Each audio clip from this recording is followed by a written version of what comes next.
예. 2부 방송 진행하도록 하겠습니다. 고상만의 뉴스 속 그 사건 2016년 9월 19일 20번째 방송입니다.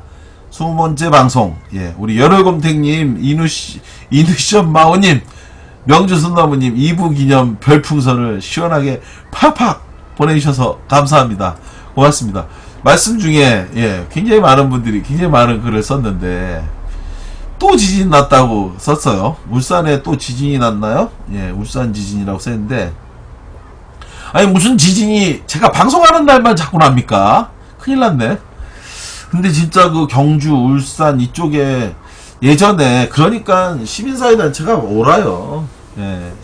시민사회단체가 이 녹색단체니, 이 환경운동단체, 뭐 이런 데서 계속해서 지적했던 거잖아요. 동해안 쪽이 지진이 일어날 가능성이 굉장히 높고 위험하다. 그래서 동해안 쪽에 있는 원전 설치는 안 된다. 그리고 기존에 있는 것도 문제인데 새로 지으면 안 된다. 이런 얘기를 끊임없이 많은 분들이 치열하게 따지고 얘기하고 지적했는데도 불구하고 그걸 다 무시하고 희박한 가능성 때문에 뭐 국가 대사가 흔들리네 어쩌네 떠들고 말하더니 결국은 지금 또 예, 그것이 사실이 되고 있는데, 이렇게 우려했던 부분들이 사실이 되면 피해는 누가 받느냐? 또 국민만 받는 거죠. 또 국민만.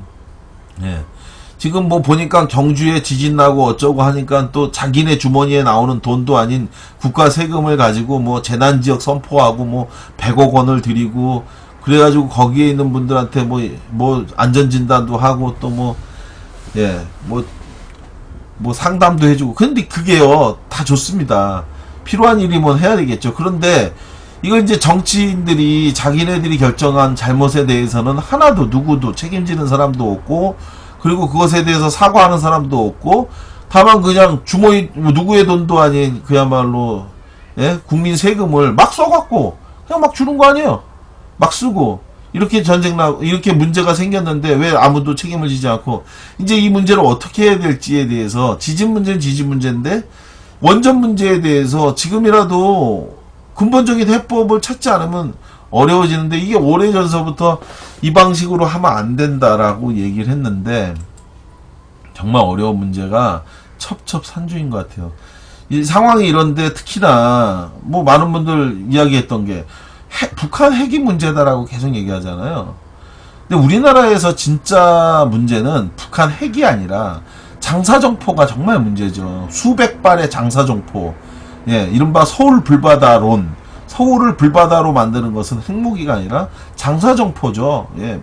우리나라 서울의 주요한 곳, 여기를 다 맞춰놓고 있다는 거죠. 보턴 한 발만 누르면 그 수백 발이 한꺼번에 쏟아져 나오는데, 그렇게 되면 서울 불바다가 된다. 그래가지고 이제 논란이 됐던 건데, 그 장사정포에 대한 대비책은 제대로 세워놓지도 않고, 지금 사드 배신이 뭐냐면서 온 나라를 뒤집어 흔들어 놓고 있는 것. 그래서 괜히 중국하고 러시아만 우리나라하고 멀어지고, 북한하고 오히려 예, 아주 그냥 끈끈하게 짝달라붙게 만드는 잘못된 외교 정책. 이런 부분들이 이제 문제잖아요. 근데 그런 문제 중에서도 여러분들 잘 아시는 것처럼 또 하나가 뭡니까? 이 원전에다가 미사일을 날리게 되면 그게 핵무기죠. 예? 그게 핵무기죠.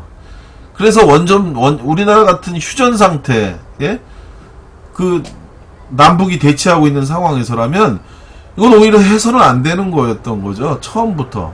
근데 전쟁이 나지 않을 거다. 전쟁을 관리할 수 있다라고 하는 그런 생각이 있었던 거라면 그걸 지금이라도 제대로 지켜줘야 되는데, 이것도 저것도 아니고 정말 엉망으로 자꾸 나라가 되고 있는데, 이 문제를 어떻게 앞으로 해결할 건지 답답하기 이를 데 없습니다. 우리 사무엘 김님, 국군장병 옛날엔 TMO감 열차, 예, 열차죠? 표 얼마든지 구해야 했는데, 맞아요. 근데 지금 이게 없어졌어요. 예, 군인들에게 혜택을 주던, 예, 열차표, 예, 요게 있었는데, 그걸 지금 예산 절감한다고 하면서. 그러니까 하여간, 어렵고 힘든 사람들이 쓸 수 있는 거는 점점, 예, 다 없애버리고, 예, 그렇게 해서 이제 더 어려워지고요. 이 땅 젊은 청춘들 군에서 썩게 하는 이 땅 인권이라도 보장해줘야지라고 말씀하셨고요. 그리고 사기 놀이 덕에 나라 완전 초토화됩니다. 라고 말씀을 하셨어요. 예, 오늘도 뭐 어린애에게 총을 쥐어준 꼴이라 봅니다. 그래서 새누리는 이 땅에서 사라져야 한다고. 예, 열혈곰탱님께서 또 오늘 또 TM 없어지면 군인들 다른 기차를 공짜로 타나요? 아닙니다. 이제 공짜로 주는 게 없어진 거죠. 공짜로 주는 게 없어지고, 예를 들어 지금 예전에 줬던 담배니 뭐니 이런 것들을 다 없애고 이제는 현금으로 주는 거죠. 네. 그렇게 하는데 결국 그게 또 많은 비용을 소모하게 돼서, 예, 그 어려운데, 월급 조금 올려줘 놓고 그 월급 가지고 사실상, 예, 그 생활하도록 하는, 그래서 오히려 더 나빠졌다고 하는 거죠. 예전에 그냥 줬던 물건들이 지금은 다 물건을 사야 되는 거고, 그리고 또 지난번에도 한번 말씀드렸지만 군대 내에서 물건을 사면 이게 PX라고 해서 면세로 해갖고서는 좀 싸게, 예, 일반보다 더 싸게, 그래서 이제 PX에서 물건 사갖고 와서 외부에서 팔기도 하고 이랬었는데, 지금은 이제 군대가 PX를 없애버리고 GS25, 예, 이런 거를 지금 해고는 이미 하고 있고요. 육군도 그렇게 하려고 한다고 하고, 이미 일부를 했는지 모르겠는데, 국회에서 이 문제 가지고 굉장히 많이 비판 많이 했거든요. 많이 했는데 지금 어떻게 얼만큼 바뀌었는지 잘 모르겠습니다. 우리 하은이 어머니 감사합니다. 예, 하은이 어머니가, 예, 열혈팬이 되주셨다고 감사합니다. 고맙습니다. 자, 네 번째 이야기 가도록 하겠습니다. 모병제와 관련한 이야기죠. 방금 우리 군대 얘기하면은, 네, 군대 관련한 이야기를 하도록 하겠습니다. 지난번 방송에서 저희가 모병제와 관련해서 이야기를 많이 했죠. 저는 모병제에 대해서 찬성하는 입장이라고 얘기했어요. 이 모병제와 관련해서 오늘 뭐 정의화 전 국회의장 오늘 입장을 밝혔는데, 요즘 정치인들한테 이제 이거에 대해서 묻는 게 이른바 요즘은 트렌드인 것 같아요. 모병제 문제 어떻게 생각하십니까? 이게 여하간 성공을 한 것 같아요. 남경필 지사가 이거를 문제 제기하고 난 다음에 남경필 지사가 아마 본인이 생각하는 것보다도 더 뜨거운 이슈로 이게 떴다. 그래서 굉장히 아마 좋아할 것 같습니다. 그래서 다 때가 있는 것 같아요. 2012년도에도 당시에 김두관, 예, 경남도지사, 당시 대통령 선거 출마하면서 그때 김두관 지사가 이 문제에 대해서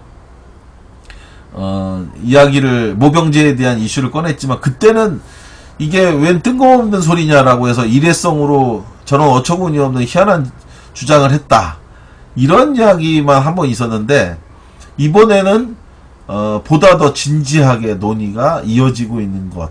예. 그래서 이제 모병제와 관련해서 과거와는 다르게 조금 더 국민들에게 설득 가능한, 예, 이슈가 되고 있지 않나 싶은데, 그러한 것을 뒷받침하는, 예, 여론조사 결과가 나왔습니다.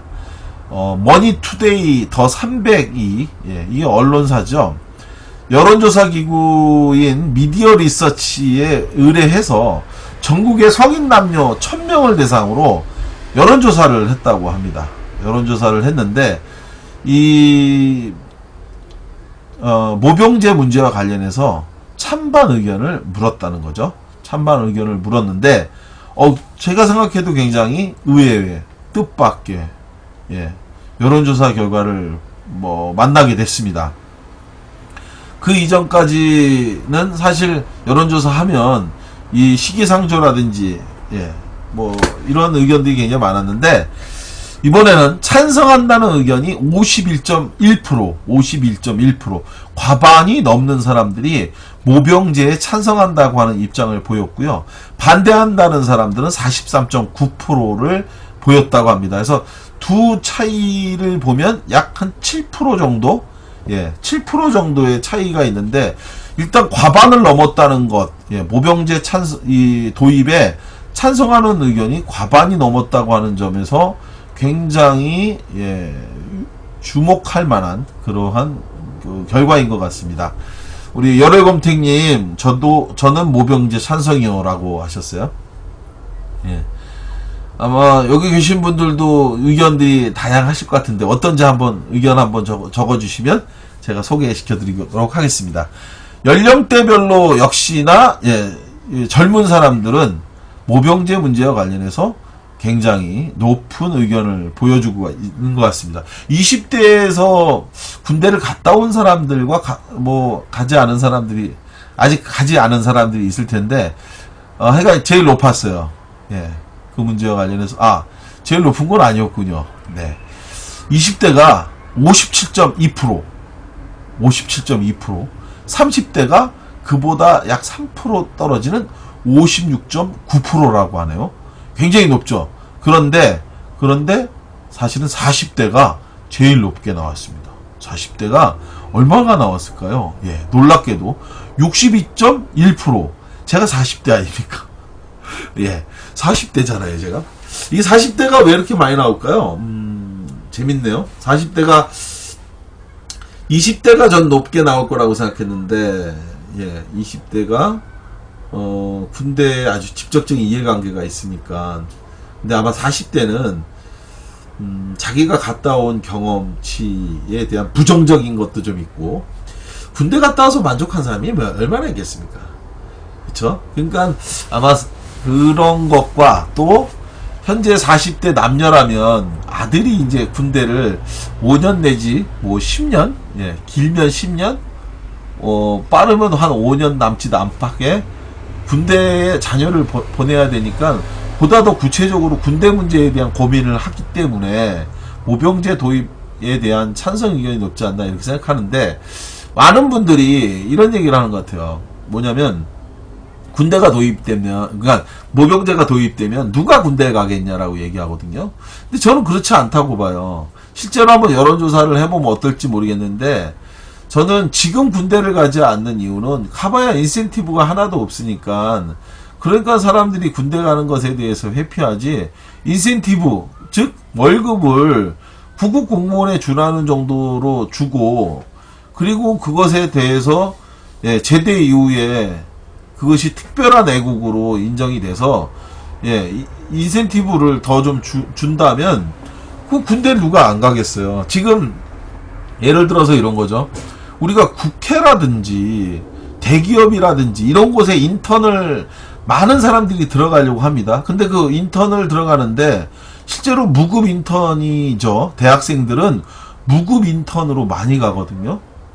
돈 안 주고. 왜냐면 가르치는 게 사실 더 큰 것이 있죠. 번거롭기만 하고. 그런데 그럼에도 불구하고 왜 거기를 서로 경쟁해서 면접과잉 보면서 들어가려고 하나요? 이유는 뭡니까? 그것이 거기서 경험한 것이 나중에 직장에 들어가는 데 있어서 엄청난 인센티브, 도움이 되잖아요. 그 인턴 경험했다고 하는 것이 이제 면접을 보거나 이럴 때 가산점이 되니까.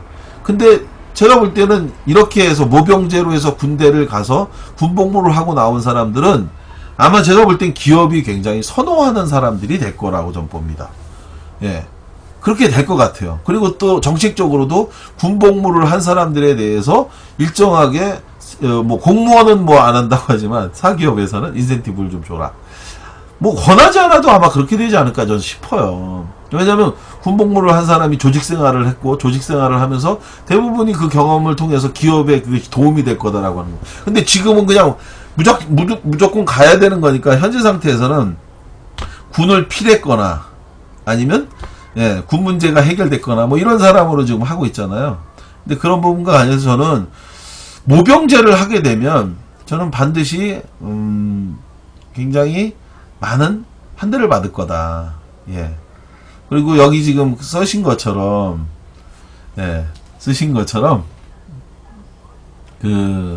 많은 분들이 이제 모병제를 하게 되면 청년 실업 문제를 해결하고 이런 얘기하는데 실제로 그것도 굉장히 큰 도움이 될 거고요. 그래서 그러니까 지금 현재처럼 숫자만 공룡처럼 많이 늘리고 이렇게 하는 것보단 모병제를 하는 것이 훨씬 분명 도움이 된다라고 생각을 하고요. 우리 열혈곰탱님 모병제 찬성이고 캡틴용님도 모병제 적극 찬성하신다고 했고요. 우리 장근호님 모병제 찬성이요. 바쁜 벌꿀님은 안녕하세요 라고 하셨고요. 예라피바다님은 모병제하고 군인들 대우 좀 했으면 좋겠습니다. 예, 맞습니다.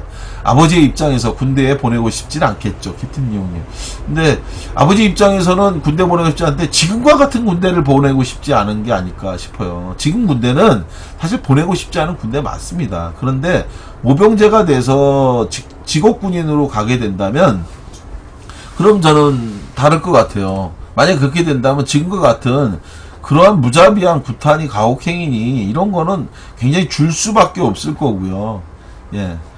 지금처럼 그냥 무작정 가갖고 두들겨 패고 뭐하고 이거 말이 안 되거든요. 그리고 돈을 주고 비싸게 고용하는데 인사관리가 지금처럼 될 리도 없고 그렇게 될 수도 없습니다.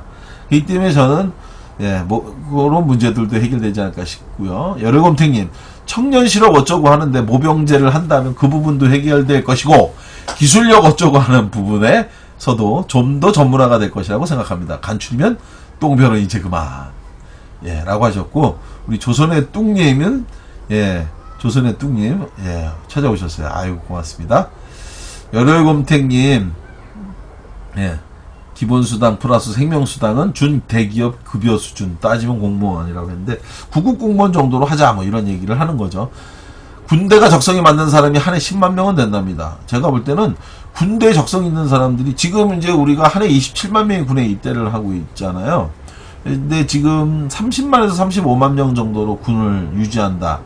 해군 공군 거기서 세이브된 돈으로 해군 공군력을 늘리면 됩니다. 일본의 군인이 우리나라 군보다 군인 수가 적습니다. 그런데 그 일본이 우리나라보다 국방력이 더 세다는 건 뭐 인정하지 않을 수가 없는 얘기잖아요. 그리고 또 실제로 미국이 동아시아의 이 안보 문제를 맡기고 있는 게 일본이죠.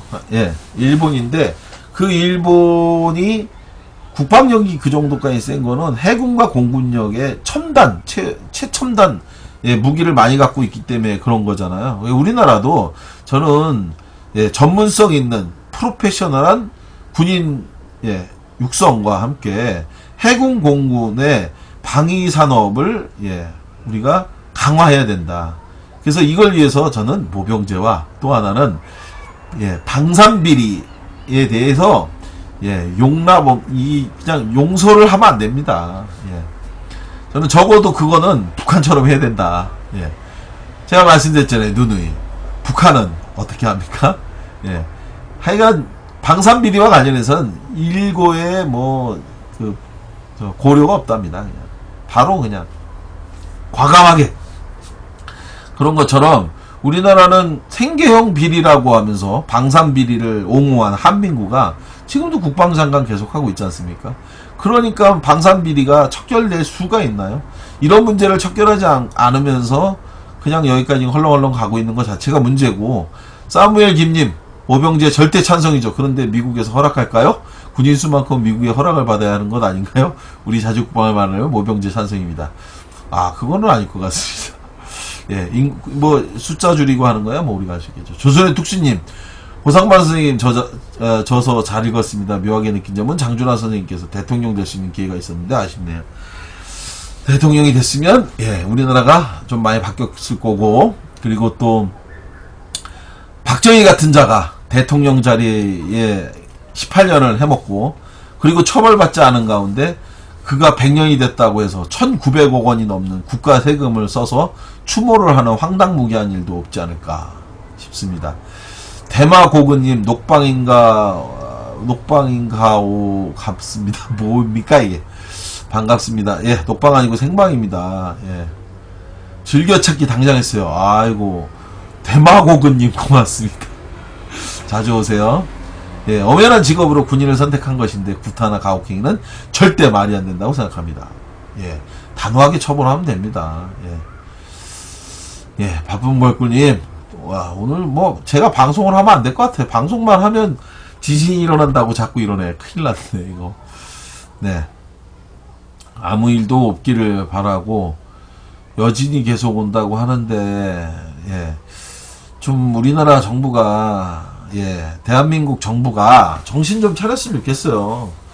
지금 이렇게 지진은 계속 일어나서 국민 안전에 대한 심각한 문제가 터지고 있는데, 이런 문제에 대해서 대응은 고사하고 자꾸 엉뚱한 이야기를 하면서 나라는 점점 힘들어지고, 그리고 또 하나가 정말 심각한 문제는 지금 인구 절벽 사태, 이 모병제 문제도 사실은 인구 절벽 때문에 지금 계속 얘기가 되고 있는 거 아닙니까?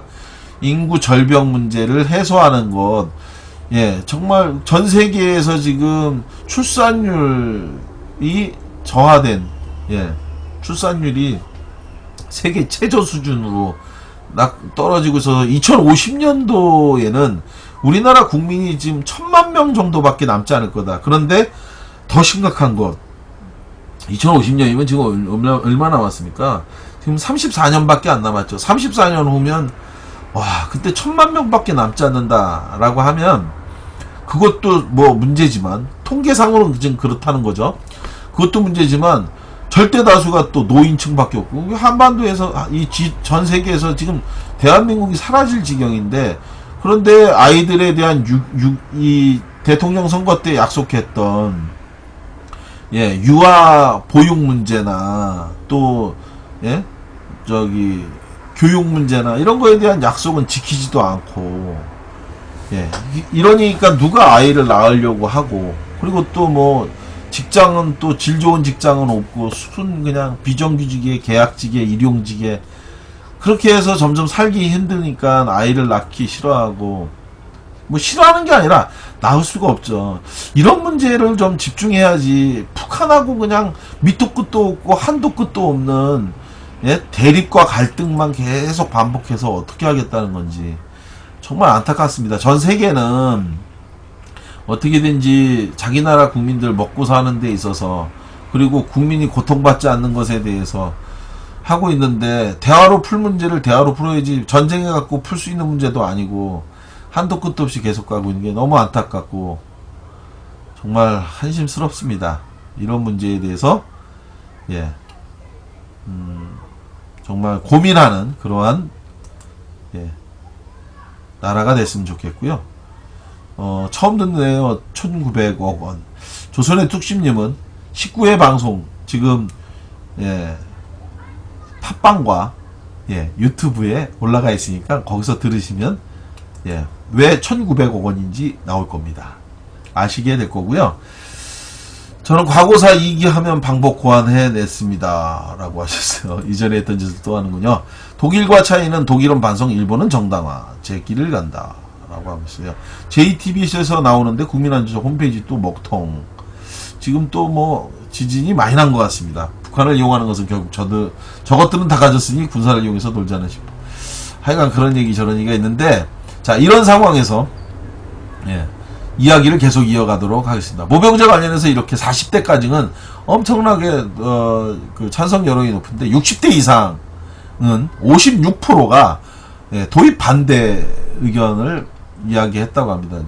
60대가 되면 왜 그럴까요? 결국 자기 손자가 고생하는 건데, 자기 손자, 그러니까 몰라서 그런 거예요. 모병제를 하면 뭐가 얼마나 좋아지는지, 그리고 그렇게 해서 군복무한 사람들한테 말씀드렸잖아요. 돈도 주고 인센티브 주고, 그리고 기업에서 채용할 때 미국도 그렇고 뭐 다른 나라도 그래요. 군대를 나온 제대군인에 대해서 그 기업이 인센티브 많이 준다고 하거든요. 그런 나라를 만들어야 된다라는 거죠. 그렇게 해야 좀 더 책임감이 있고, 예, 좋은 나라가 될 겁니다. 장근호님, 그리고 곰탱님, 감사합니다. 별풍선 시원하게 쏴주셨습니다. 김어준 총수님이 그랬어요. 팬은 자기가 좋아하는 글을 따라간다고. 박근혜 좋아하는 것들은 글을 따라가기에 무식을 넘어 막지 않아 봅니다. 이런 얘기 있어요. 자, 이렇게 해서 여하간, 예, 다행스러운 것은 우리나라 국민들이 모병제와 관련한 인식에서 정말 새로운, 예, 전환점을 가져오고 있다라고 하는 것. 자, 모병제를 찬성하는 응답자 찬성 이유에 대해서 이렇게 얘기를 했네요. 자원 입대를 통해 군 전문성이 높아진다. 이걸 가장 많이 뽑았는데 44.3%가 모병제를 찬성하는 이유, 자원 입대를 통해 군 전문성이 높아진다. 그 다음은 직업군인이 늘어나면서 청년 일자리가 창출된다. 26.7%. 그리고 가혹행위 등 부조리한 군 문화가 개선될 것이다. 14.4%가 이러한 이유로 모병제를 찬성했고요. 반대하는 응답자 이야기는 경제적으로 가난한 젊은 층만 군에 입대할 가능성이 높아서 26.8%. 이 얘기를 하는데 이 얘기를 또 정치인들이 또 많이 주장하거든요. 정말 저는 개인적으로 볼 때 철없는 주장이라고 생각을 합니다. 예, 경제적으로 가난한 젊은 층만 군에 입대할 가능성이 높다. 그런 사람들이 입대하는 게 뭐가 또 그렇게 문제인가 싶어요. 저는 경제적으로 어려운 사람들이 직업이 없어서 사회에서 일정한 직업 없이 생활하는 것보다 그런 젊은이들이 가서 일을 하는데 그렇게 가고 싶다고 아무나 가는 군대가 아니라니까요. 모병제를 하게 되면 그야말로 정신적으로 육체적으로 튼튼한 사람, 의지가 강한 사람들이 분명히 선발될 겁니다. 그 조건에 아주 철저하게 그런 사람들이 가는 건데 그게 뭐가 문제고요. 두 번째는 현재 상태가 저는 더 심각하다라고 봐요. 뭐가 심각하느냐? 오늘도 이제 그 국민의당 김중로 의원이 그 발표한 자료에 의하면 아까 말씀드렸잖아요. 지난 5년간 약 17,000명 정도가 국적 포기를 통해서 병역을 면제받았고, 그렇게 병역을 면제받고 난 다음에 그리고 나서 그 중에 현재 박근혜 정부에서 그 고위직에 있는 자녀 중 31명이 국적 포기를 통해서 병역을 또 면제받았다고 합니다. 대한민국 국적을 포기하는 거죠. 이 얘기를 처음 듣는다고 조선의 특심님은. 이거는 사실은 오래된 얘기예요. 그 이명박 정부 때는 저희가 이제 그때 했을 때 한 33명 정도 했는데 31명, 그러니까 늘 그 정도 수준이 계속 유지되고 있는 것 같아요. 지금 보니까.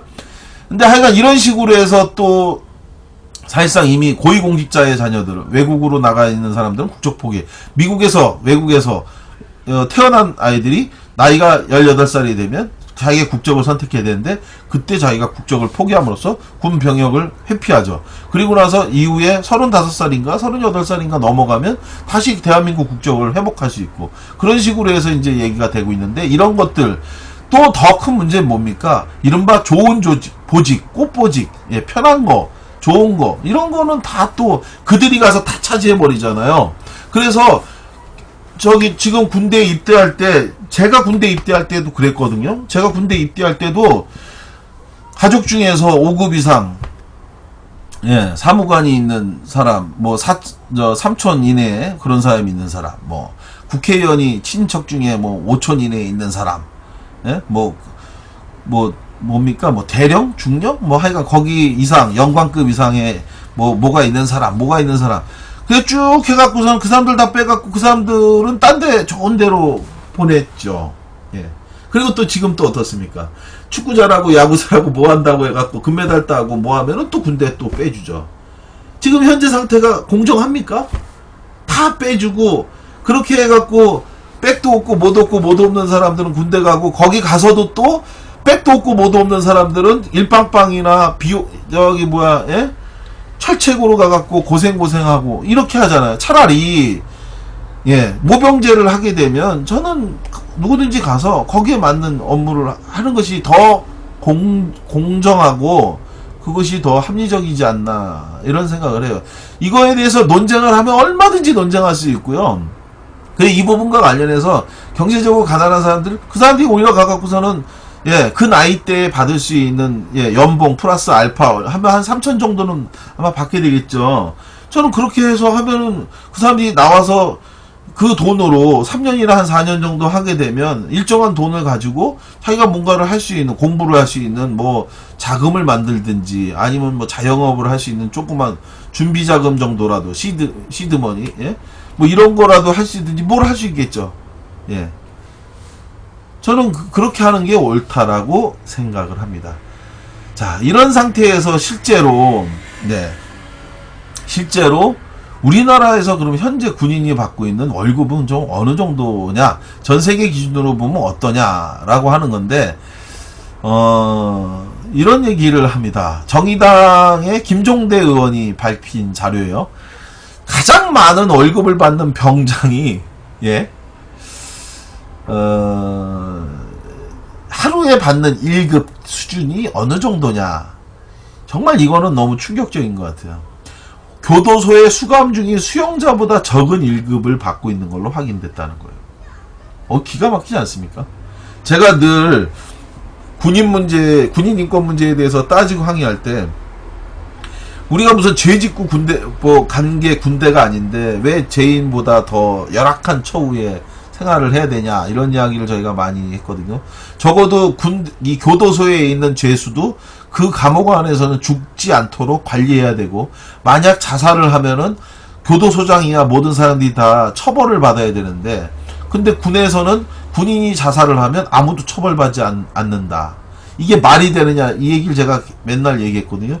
감옥이랑 동급도 아니래. 감옥보다 못하다는 거죠. 감옥에서 자살을 하면 다 처벌받는다니까요. 교도소장이야 간수서부터 전부 다, 보안과장서부터. 그런데 군대는 자해로 인한 사망은 처벌을 하지 않아요.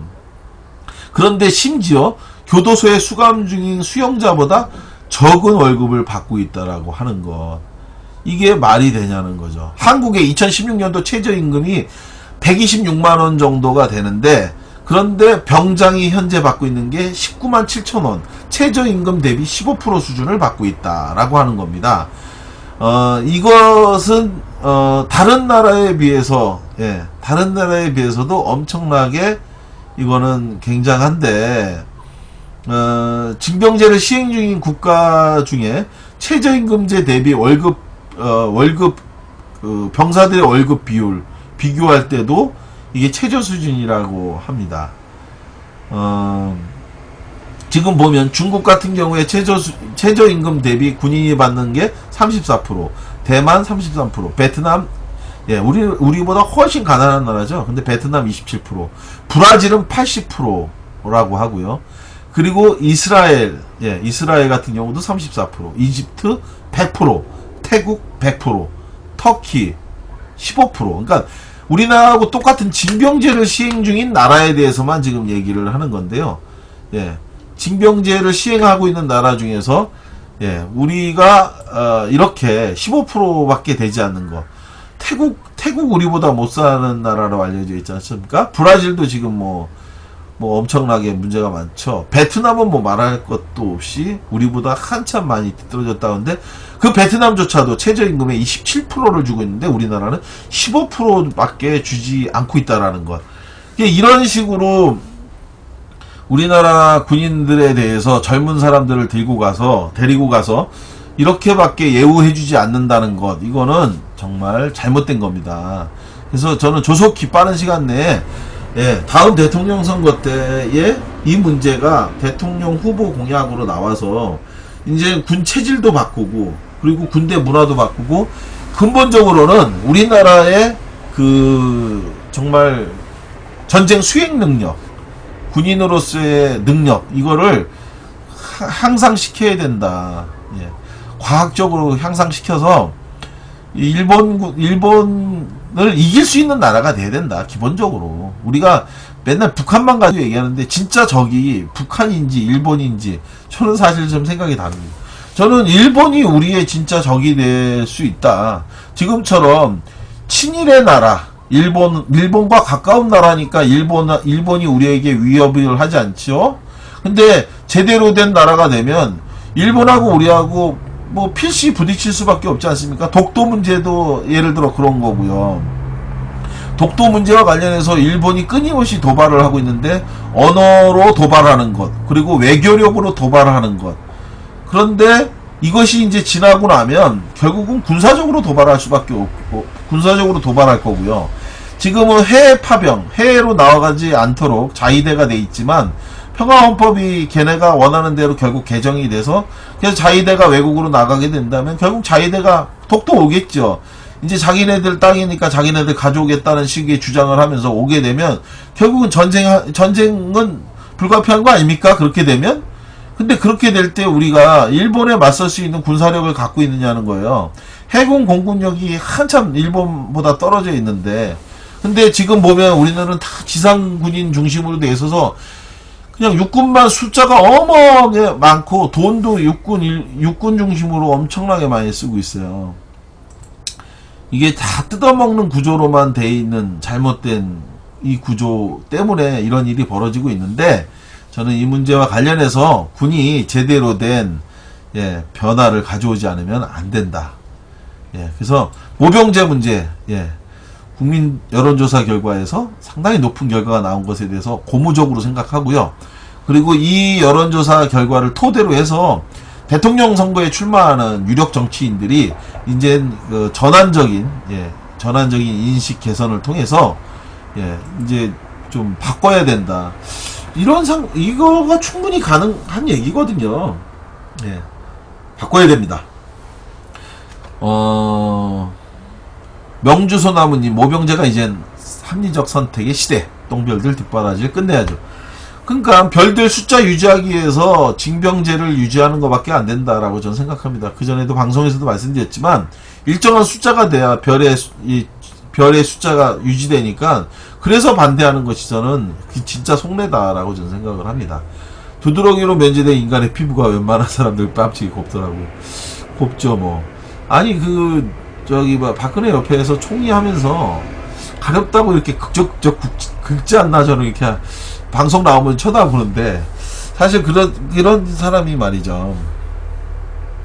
무슨 적어도 뭐 건강이 좋지 않아서, 진짜로 건강이 좋지 않아서 군대 못 간 거는 좋아요. 그런데 자기는 안 가면서 남이 군대에서 그렇게 함부로 그냥 막 전쟁하자는 식으로만 하면 되겠습니까? 가려운 분이 좀 박근혜 앞에서도 좀 긁어봤으면 좋겠어요, 여간. 자, 근데 제가 봤을 때 이것도 세뇌 교육의 장이 됐다는 느낌. 저도 군대에 있을 때 인터넷을 보니 그 구두리가 나는 건 노벨상감이라고 올라오던데, 세가당님은 저하고 의견이 같다라고 말씀하셨어요. 하여간 월급을 좀 많이 올려야 된다는 이야기도 많이 하고, 우리 조선의 특심님, 많은 댓글 감사합니다. 고맙습니다. 형님 하던 일 때문에 눈앞에서 직접 봤습니다. 그랬나요? 가르침 뭐가 거려요? 자, 오늘 요즘 그 사건 이야기 여기까지 하고요. 그때 그 사건 2부로 넘어가서 이야기하도록 하겠습니다. 굉장히 중요한 판결이 있었어요. 바로 이태원 버거킹 살인사건, 마침내 진범을 잡다입니다. 1997년 4월 3일부터 2016년 9월 13일까지 이른바 이태원 살인사건의 전쟁이 있었는데요. 이 사건 마침내 결론을 맺었습니다. 엄청나게 긴 시간이었어요. 무려 19년의 세월이 흘렀습니다. 그죠? 97년 4월 3일 날 벌어진 이 사건, 이태원 버거킹, 이태원 버거킹 살인사건, 2016년 9월 13일 날 마침내 항소심에서 다시 한번 재판이 있었는데요. 이태원 버거킹 사건, 이태원 살인사건은 영화로도 나와서 많은 분들이 이제 보셨던 영화인데, 사실 그 사건, 우리 조선의 특심님 이태원 살인사건 보셨다고 하는데, 제가 처음 이 사건과 관련해서 이 조중필, 이태원 버거킹 사건의 피해자죠. 조중필 씨의 어머니를 제가 처음 만난 게 언제였냐면 1999년 9월의 일이었습니다. 97년도 4월에 아들을 잃고, 그리고 나서 얼마 정도 될까요? 한 1년 한 5개월 정도 지났을 때쯤인가요? 99년 9월에, 당시에 제가 인권실천 시민연대, 지금은 인권연대라고 이름이 바뀌었는데, 인권연대에서 민원실장으로 일을 하고 있을 때 저희 사무실에 한 어머니가 찾아오셨어요. 그런데 어머니가 진짜 입술이 다 부러뜨고 그런 상태에서 조그만 어머니였는데, 그냥 손에 서류 뭉치를 이따만큼을 들고 사무실에 오시더라고요. 그래서 전 처음에 누구신가 그랬는데 알고 보니까 이분이 바로 이태원 버거킹 살인사건 조중필 씨의 어머니였고요. 이 어머니가 이제 저를 찾아오신 겁니다. 인권연대 오셔서 하신 말씀이 정말 가슴이 아팠어요. 뭐라고 얘기했냐면 이때가 이제 9.11 테러가 발생했을 때 9.11 테러가 발생했을 때 그때 당시에 이 어머니가 했던 이야기였습니다. 9.11 테러를 보면서 자기는 솔직히 박수를 치며 봤다. 우리 중필이가 이걸 보면서 조금이나마 웃을 수 있을까? 어느 누구도 미국에 대항하지 못하는데 테러 세력이 대단해 보였다. 지금도 오사마 빈라덴이 살아있다면 백악관을 폭파해줬으면 좋겠다. 미국인들이 많이 죽어야 합니다. 그래야 그들도 다른 나라 사람들의 인권도 중요하다는 걸 알게 될 겁니다. 이 평범한 어머니가 2002년도 4월에 홍익대학교 재학 중에 숨진 바로 이 조중필 씨의 어머니였는데, 이 조중필 씨 자기 아들의 5주기 추모제 자리에서 한 연설입니다. 상당히 그냥 들으면 아니 이 엄마 정말 기가 막힌 사람 아니야 라고 화를 내실 수도 있는데, 이 어머니가 겪은 그 참담한 고통, 그걸 생각해 보면 이 어머니의 심정 또한 한편 또 이해가 갈 수 있는데, 자, 이 어머니가 처음에 저를 찾아와서 이 아들에 대한 이야기를 해줬는데 정말 기가 막혔던 거죠. 자, 97년 4월 3일 사건은 서울 용산구 이태원 동에서 벌어졌는데요. 그때 당시에 홍익대학교 3학년에 재학 중이었던 23살의 아들 조중필 씨가 여자친구를 데려다 주기 위해서 이태원에 갔고요. 그 이태원에 가서 햄버거 가게에 잠깐 들려 음료수를 한 잔씩 마시고 헤어지자. 그래서 같이 햄버거 집을 들어간 겁니다. 그리고 나서 여자친구가 음료를 주문하는 동안에 조중필 씨는 화장실에 들어갔는데, 그렇게 들어갔던 조중필 씨는 다시 그 화장실에서 돌아오지 않았습니다. 한참을 기다려도 남자친구가 돌아오지 않자, 그러자 이제 이 여자친구가 남자친구를 찾으러 갔는 건데, 남자친구를 찾기 위해서 이제 하던 중에 결국 이 남자친구가 참담하게 그야말로 그 화장실 전체가 완전히 피로 다 튀어갖고 피칠갑이 돼 있는 그런 상태를 봤는데요. 그리고 나서 이후에 경찰은 사건 현장에 있었던 주한미군 군속자녀인 아더 패터슨, 당시에 17살이었다고 합니다. 17살이었고 에드워드 리라고 하는 당시 18살, 한 살 더 많은 그 아더 패터슨과 에드워드 리, 이 두 사람이 두 사람을 당시 23살이었던 조중필 씨 살인범으로, 살해사건의 범인으로 체포했습니다.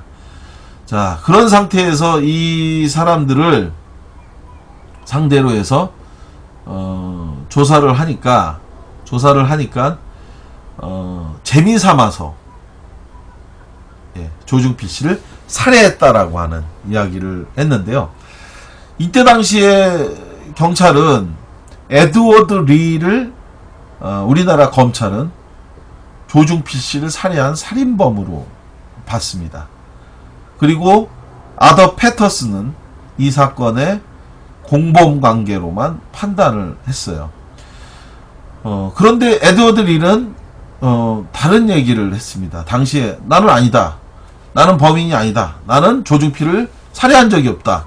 친구였던 아더 패터슨이 나에게 햄버거 가게에서 자기가 산 잭나이프를 자랑을 했고, 그런 과정에 패터슨이 칼을 자랑하고 있을 때 나한테 아더 패터슨이 에드워드 리에게 멋진 장면을 보여주도록 하겠다 라고 하면서 자기를 따라오라고 해서, 그래서 따라 들어갔더니, 화장실로 따라 들어갔더니 패터슨이 갑자기 등을 보이고 소변을 보고 있는 그 조중필 씨를 향해서 잭나이프를 휘둘렀고, 그렇게 해서 죽은 거다. 에드워드 리는 그렇게 주장을 했습니다. 근데 아더 패터슨은 아니다, 그렇지 않다, 범인은 에드워드 리가 맞고, 내가 그 얘기하는 이야기에 바로 그 따라오라고 해서 들어가서 본 그런 목격자일 뿐이다, 이렇게 했는데요. 이렇게 한 상황에서 조선의 뚝심님은 어디 찔렀냐고 물어봤는데, 어디 찔렀는지는 이 얘기에 별로 중요하지 않습니다. 뭐 그런 얘기까지 할 필요 없을 것 같아요. 너무 잔인해서. 자, 하여간 굉장히 많은 피를 흘리고 결국은 목숨을 잃었죠. 목숨을 잃었는데, 이런 상태에서 우리나라 검찰이 결국은 그러니까 두 사람 다 서로 자기가 조중필을 죽이지 않았다고 부인하던 상황에 에드워드 리를 우리나라 검찰은 조중필을 살해한 살인범으로, 그리고 아더 패터슨은 공범관계로 해서 기소를 했습니다. 그렇게 해서 기소를 했는데, 근데 이 사건이 이후에 엉망이 돼버린 것은, 1심과 2심에 갔을 때까지 에드워드 리가 살인범이고, 그리고 아더 패터슨은 공범으로, 그래서 옆에서 그냥 지켜본 걸로만 이렇게 얘기가 됐는데, 대법원에서 이 판결이 뒤집어진 겁니다. 에드워드 리에 대해서 살인 혐의로 기소됐던 에드워드 리를 대법원이 무죄 취지로 파기환송을 했습니다. 즉 에드워드 리가 범인이 아니라는 얘기죠. 우리나라 검찰은 에드워드 리가 범인이라고 했지만, 그러나 사실은 에드워드 리가 범인이 아니다. 그런데 이것은 처음부터 예견된 일이었습니다. 왜냐하면 당시에 미 CID 범죄수사단은 우리나라 검찰과 달리 아더 패터슨이 조중필을 살해한 범인이 맞고 에드워드 리는 아니라고 했는데, 근데 미 범죄수사단 CIA와 달리 우리나라 검찰이 에드워드 리를 이 살인범으로 기소하면서, 그러면서 결국 이 사건은 어떻게 됐느냐. 이 아더 패터슨은 그 공범 관계로 해갖고, 그래서 처음에 1년 6개월 형만 선고를 받았습니다. 증거인멸과 폭력 등의 혐의로 아더 패터슨은 1년 6개월 형을 받았는데, 이 아더 패터슨이 이것에 대해서 1심에서 항소를 하지 않았습니다. 항소를 포기하고 아더 패터슨은 그냥 수용 생활을 했고요. 그리고 에드워드 리만 항소를 했는데, 항소에서도 결국 자기는 20년형, 이게 이제 만 20세가 아니었기 때문에, 아까 말씀드린 것처럼 에드워드 리가 18살이었고 아더 패터슨이 17살이었다고 했잖아요. 근데 20살이 안 되는 사람은 아무리 중한 죄를 져도 최고 형량이 20년밖에 안 된다고 합니다. 그래서 20년형을 당시에 선고를 했는데 결국은 에드워드 리는 범인이 아니라고 해서 풀려나고, 그리고 아더 패터슨은 1심에서 1년 6개월을 받고 나서 항소를 하지 않고 그냥 살면서, 그렇게 있던 상황에서 1998년도 8월 15일 날 그 고작 1년 4개월의 형기도 다 채우지 않고 결국은 특사로 해서 석방이 돼갖고, 그리고 나서 이 사람이 나와버린 겁니다. 그러니까 아더 패터슨은 형량을 채우고 나와버렸고, 그리고 에드워드 리 범인으로 기소했던 사람은 대법원에서 뒤집혀갖고 무죄 취지로 석방이 돼버리면서, 이른바 이태원 살인사건, 조중필 살인사건은 엉망진창의 시간이 됐고, 이것이 무려 이후에 19년 동안 이 사건이 논란이 되면서 영화로 나오고, 또 지금까지 엉망진창의 상태가 된 거죠. 현재 이 사건이 끝이 난 것이 아니고 항소심의 결과가 나온 거기 때문에 여전히 이 사건은 지금도 끝나지 않은 건데, 이렇게 된 상황에서 더 기가 막힌 일, 에드워드 리, 처음부터 미 CID는 범인이 아더 패터슨이라고 했는데, 우리나라 검찰이 무리하게 에드워드 리로만 하다가, 그런 상태에서 에드워드 리가 나오고 난 직후에, 그렇다면 바로 아더 패터슨에 대해서 이 사람한테 출국 금지 조치를 했어야 되는데, 유족인 조중필 씨 가족이 즉각 검찰에다가 아더 패터슨의 출국 금지 기간을 연장해달라고 요청했지만, 당시에 담당 검사가 이걸 실수라고 얘기하는데 기가 막힌 실수죠. 예, 결국은 그거를 하루 뒤늦게 했는데 그 사이에 그만 53 미군 기지를 통해서 이 아돌프 페터슨이 도망을 가버리고 이런 상태에서 14년 동안 예, 이 사건의 진실이 밝혀지지 않았는데 다행히 지금 많은 분들이 아시는 것처럼 이태원 살인사건 이 영화가 나오고 그러면서 새롭게 세상의 주목을 받으면서 그러면서 예, 2011년도에 우리나라 정부에서 갑자기 이 그 범죄인 인도 신청 예, 이걸 통해서 2009년도 9월 10일 날 이태원 살인 사건이 개봉이 됐고요. 그러자 그해 10월 그러니까 9월 달에 이 사건이 영화가 나오고 그리고 나서 이게 아마 그때 당시에 2009년도 국정감사 때 법사위에서 그리고 외통위하고 이런 데에서 이슈가 많이 됐었습니다. 국회의원들이 왜 도대체 범죄인 인도 청구를 통해서 그 사람을 데려오지 않느냐 이걸 막 국회의원들이 떠들고 말하니까 이래서 이제 국회의원들 관심이 중요한 거예요. 이야기하고 떠드니까 다음 달인 2009년 10월에 우리나라 법무부가 패터슨의 소재 확인을 위해서 미국의 범죄인 인도 청구를 했고요. 이걸 통해서 2011년 다행히 미국과 공조해서 패터슨이 미국에서 체포가 됩니다. 그리고 나서 2011년 11월에 미국 법원은 패터슨에 대한 범죄인 인도 재판에 회부를 했고요. 그리고 같은 해 12월에 우리나라 서울중앙지검이 살인 혐의로 패터슨을 기소했습니다. 자, 이렇게 해서 마침내 2015년이죠. 2015년 9월 23일 조중필 씨의 어머니가 그렇게 한에 맺혀있던 아더프 패터슨이 미국으로부터 범죄인 인도 조약에 따라 인천공항으로 국내 송환이 됐고요. 이렇게 송환된 아더프 패터슨은 그해 2015년 10월 18일 마침내 이태원 살인사건의 살인 혐의로 첫 재판을 받게 됩니다. 이렇게 받게 되는데요. 약 9개월 전이네요. 오늘이 이제 9월 달이니까 작년 10월에 첫 재판이 시작됐는데 이때 아더프 패터슨 입장은 또 예전과 다르지 않았습니다. 범인은 에드워드 리가 맞다. 나는 억울하다. 이런 주장을 했고요. 그 패터슨의 부모 또한 억울하다. 내 아들이 희생양이 됐다. 이런 얘기를 주장하면서 이게 이제 언론에 엄청 이슈가 됐었죠. 당시에 내 아들은 죽었는데 자기네들끼리 범인이 아니라고 부정하고 있는 것을 뒤에서 지켜보고 있던 조중필 씨의 어머니가 그야말로 피눈물을 흘리는 그 모습이 많은 사람들에게 안타까움이 있었는데 이 사건이 정말 웃긴 게 뭐냐면요. 에드워드 리와 패터슨 두 사람에 대해서 처음에 98년도 재판할 때 두 사람이 지금하고 똑같았어요. 서로가 내가 범인이 아니다라고 하면서 미뤘을 때 그때 하도 둘이 미루니까 판사가 물어봤어요. 여하간 두 사람 중에 한 명이 범인인 건 맞냐? 두 사람 중에 한 명이 조중필을 살해한 건 맞냐라고 하니까 맞다라고 얘기를 했습니다. 이 얼마나 기가 막힌 얘기인가요?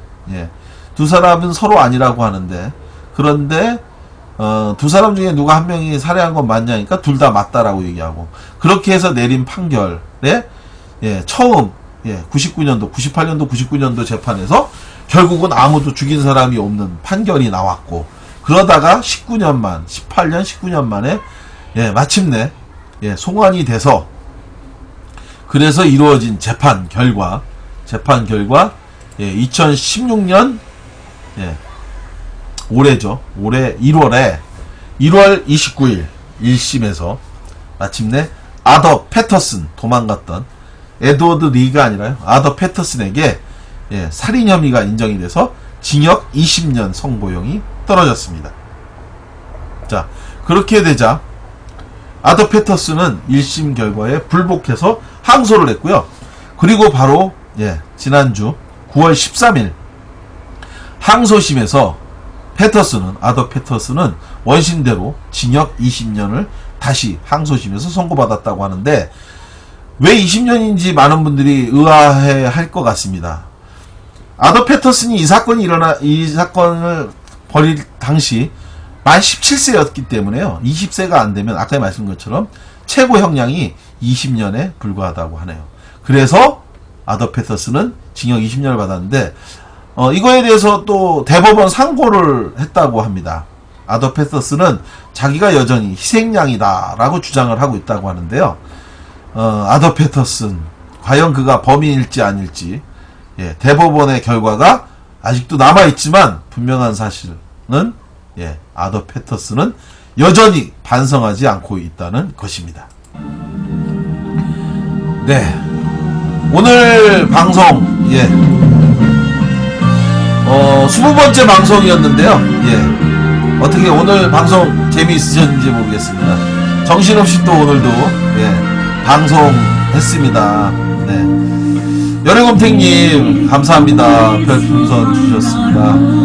예, 열애곰탱님이 뭐 연달아서 별풍선. 야, 육심 캡틴용님 진짜 이런 사건만 보아도 우리나라 검찰 공권력만 휘두를 줄 알지 너무 무능한 것 같아요 라고 하셨어요. 장근호님 늦게 방송 오셨는데 재미있게, 그래도 사실은 이게 재밌는 얘기인지 잘 모르겠어요. 저도 얘기할 때마다, 예, 할 때마다 너무 잔인한 이야기가 많고 슬픈 얘기들이 많습니다. 당사자 입장에서는 얼마나 힘들까요?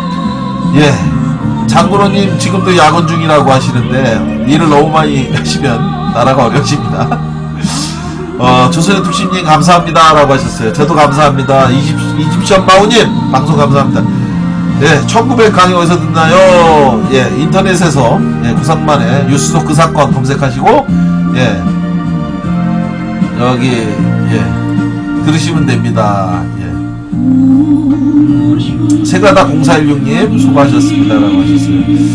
아, 정말 오늘도, 예, 늘 여러분들 덕분에 저도 방송 잘 할 수 있었고요. 늘 아까도 말씀했지만, 방송 중에서도 말씀드렸지만, 정말 전쟁하지 말아야 됩니다. 왜 국민들이 원하지 않는 전쟁을 하려고 합니까? 이건 비겁한 게 아니고 나약한 것도 아닙니다. 무섭거나 두려운 게 아닙니다. 그래서 전쟁하지 말자고 하는 게 아니라요, 평화로운 나라를 만드는 건 정치인의 임무입니다. 전쟁 통해서 문제 해결하자고 하면, 그러면은 아무나 가서 대통령 할 수 있어요. 초등학교 아이를 갖다 놓고, 지금처럼 전쟁만 하자고 하는 방향으로 가자고 하면, 어차피 뭐 지금 박근혜가 무슨 뭘 지휘하는 게 아니라 뭐 똑같겠지만, 그래서 이런 문제를 이른바 병정놀이 하듯이 해서는 안 되죠. 그때는 당연한 줄 알았습니다.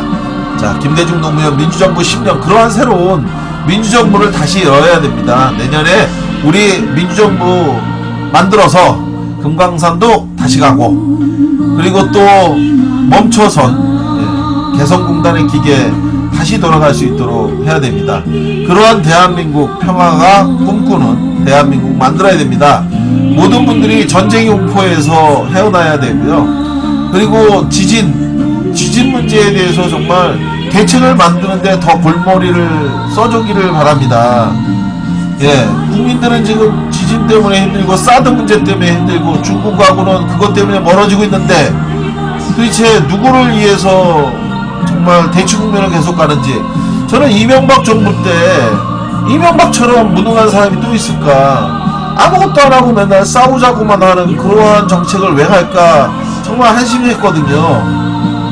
예, 그러한 나라 되지 않도록, 예, 여러분 다시 만납시다. 예, 이 노래를 고상만 유수석 그 사건 엔딩곡으로 했습니다. 예, 모든 것을 하우스 일이랑 같이 방송도 끝나네요. 이시전마은이 오늘도 하우스 일 하셨구나. 고생하셨습니다. 시리즈로 가야지라고 하셨어요. 고맙습니다. 모든 분들 너무 감사드리고요. 예, 오늘 방송 여기까지 하겠습니다. 캡틴 니용님, 조선의 뚝심님, 오늘도 고마웠습니다. 감사합니다. 안녕히 가세요.